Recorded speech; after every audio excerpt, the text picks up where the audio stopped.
नमस्कार दोस्तों। द्वितीय प्रथम पीयूसी के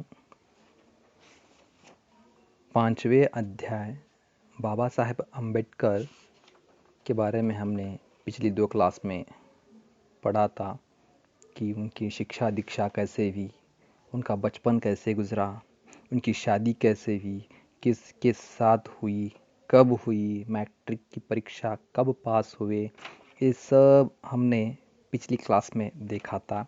और इसके साथ ही साथ समाज सेवा करने के लिए, उनके जाति के लोगों को जागरूक करने के लिए, पीड़ित समाज का उद्धार करने के लिए उन्होंने मूक नायक यानी गूंगों का नेता नामक समाचार पत्र आरंभ किया। सभी लोग यहाँ पर इनके अन्याय को न सहकर तलवार या बंदूक उठाते थे, लेकिन हमारे अंबेडकर साहब जी जो थे वो एक ज्ञानी थे, इसलिए उन्होंने कलम उठाया और समाचार पत्र प्रारंभ किया।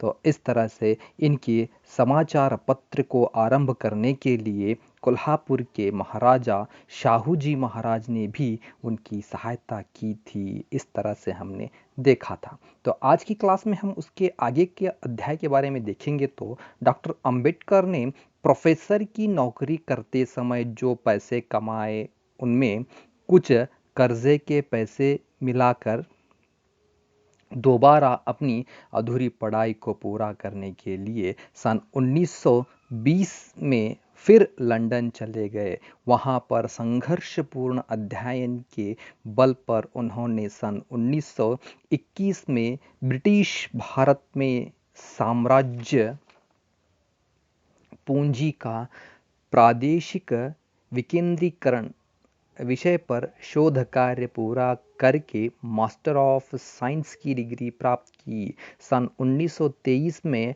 Doctor Bhimrao Ambedkar MA, PhD, MSc, DSC और बार एट लॉ बनकर बम्बई आए। तो देखिए, यहाँ पर हम देख सकते हैं कि वे पढ़ाई में कितने चतुर थे, कितने ज्ञानी थे। ये हम देख सकते हैं कि ये जो अध्यापन करते समय जितने थोड़े थोड़े पैसे जमाए थे, उन पैसों को जमा कर और थोड़ा कर्ज निकाल कर वे फिर से लंदन को गए थे। जो अधूरी पढ़ाई छोड़कर आए थे उसको पूरा करने के लिए लंदन चले गए और 1921 के आसपास उन्होंने इस एक पीएचडी के विषय पर, जैसे कि यहाँ पर बताया, ब्रिटिश भारत में साम्राज्य पूंजी का प्रादेशिक विकेंद्रीकरण विषय पर शोध कार्य पूरा करके मास्टर ऑफ साइंस की डिग्री प्राप्त की। उपरांत 1923 में भीमराव अंबेडकर की डिग्रियों के बारे में हम देखेंगे तो यहाँ पर उनके नाम से लंबी उनकी डिग्रियां हैं। इस तरह से हम यहाँ पर देख सकते हैं, जैसे कि एमए, पीएचडी, एमएससी, डीएससी और बार एट लॉ बनकर मुंबई पहुँचे। तो लंदन से लौटकर उन्होंने बैरिस्टर बनकर वकालत करने का निश्चय किया। इसी के साथ उन्होंने अपनी योग्यता के बल पर समाज कल्याण के कार्य को आगे बढ़ाने के उद्देश्य से बहिष्कृत हितकरणी सभा का संगठन किया। 1924 में उन्होंने समता सैनिक दल की स्थापना की। तो देखिए, लंदन से जब लौटते हैं तो बैरिस्ट्रेट बनकर वह वकालत करना प्रारंभ कर देते हैं। उसके उपरांत उनकी योग्यता के बल पर समाज कल्याण के लिए, लोक कल्याण के लिए वे आगे बढ़ाने के उद्देश्य से बहिष्कृत हितकारिणी सभा नामक एक संस्था का संगठन किया।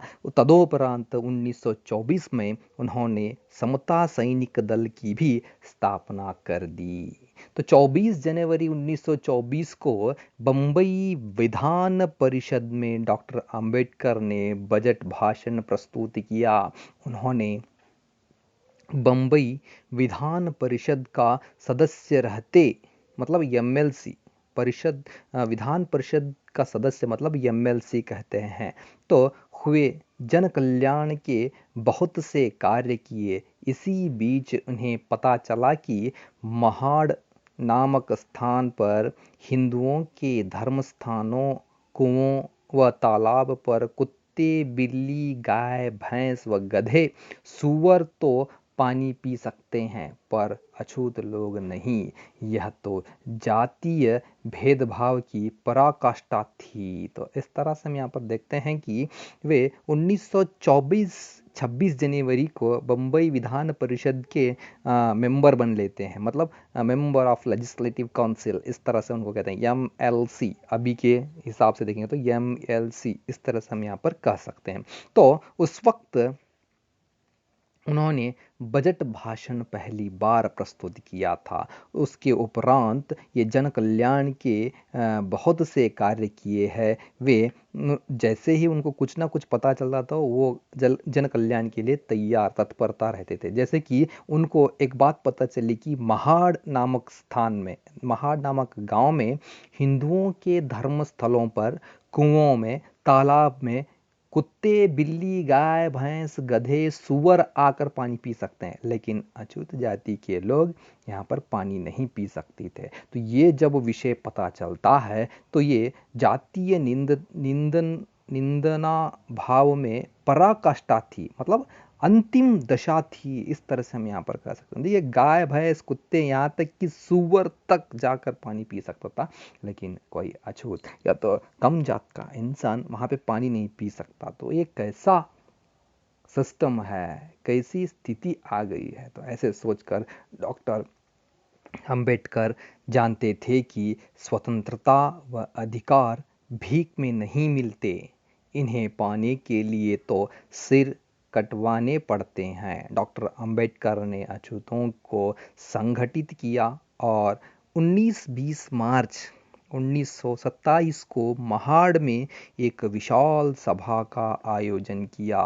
संसार के मानव इतिहास की यह ऐसी घटना थी, शायद ही कोई विदेशी विश्वास करेगा कि भारत के अछूतों को अपनी जान खतरे में डालकर पानी पीने के लिए संघर्ष करना पड़ा था।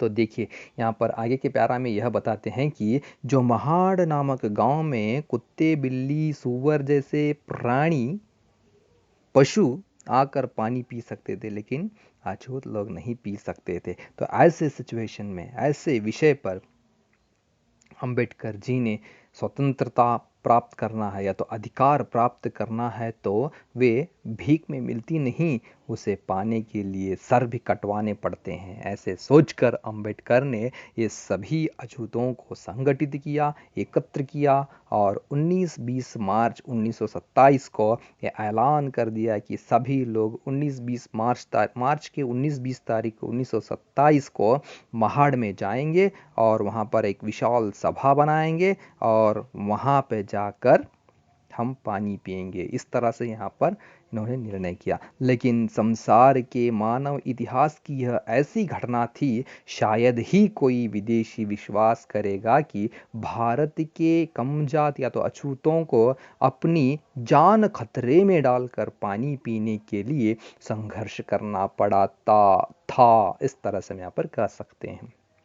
तो देखिए पानी पीने के लिए अपनी जान की बाजी लगाकर वे उस वक्त यहाँ पर लड़ाई या तो वे लड़ाई शुरू की और वहाँ पे जीत भी हासिल किया था। तो इस तरह से हम यहाँ पर देख सकते हैं इस संघर्ष में डॉक्टर अंबेडकर को सफलता मिली और इस घटना की सफलता के साथ डॉक्टर अंबेडकर अछूतों के ईमानदार नेता के रूप में स्थापित हुए।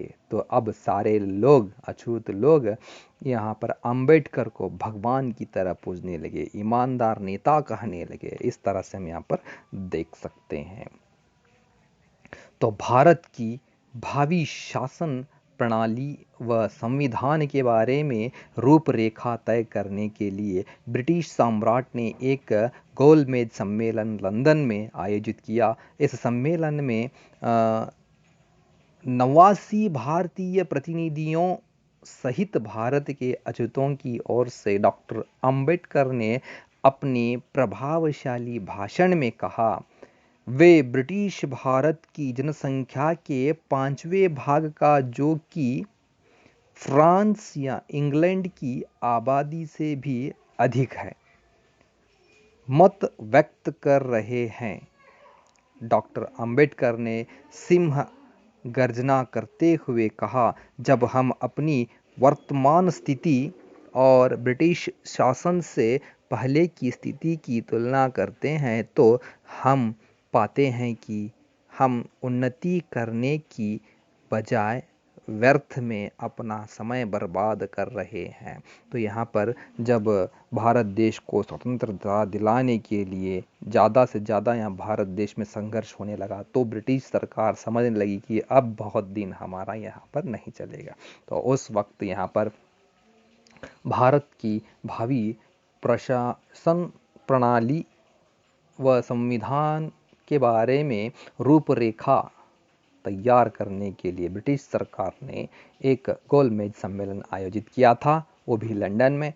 तो वहाँ पे 89 मतलब 89 भारतीय प्रतिनिधि लोग वहाँ पर आए थे। उन सभी में हमारे भारत के प्रतिनिधि अछूतों की ओर से डॉक्टर बी.आर. अम्बेडकर भी एक थे, जो प्रभावशाली भाषण करके अंग्रेजों का ही नहीं बल्कि सारी दुनिया का दिल जीत लिया था और कहते थे कि भारत का 5वां हिस्सा भी नहीं है ब्रिटिश तो लंदन, लेकिन फिर भी हमारे ऊपर राज कर रहा है। तो हम चाहे तो लंदन, फ्रांस, इंग्लैंड जैसे छोटी आबादी के लोगों के ऊपर हम शासन कर सकते हैं, लेकिन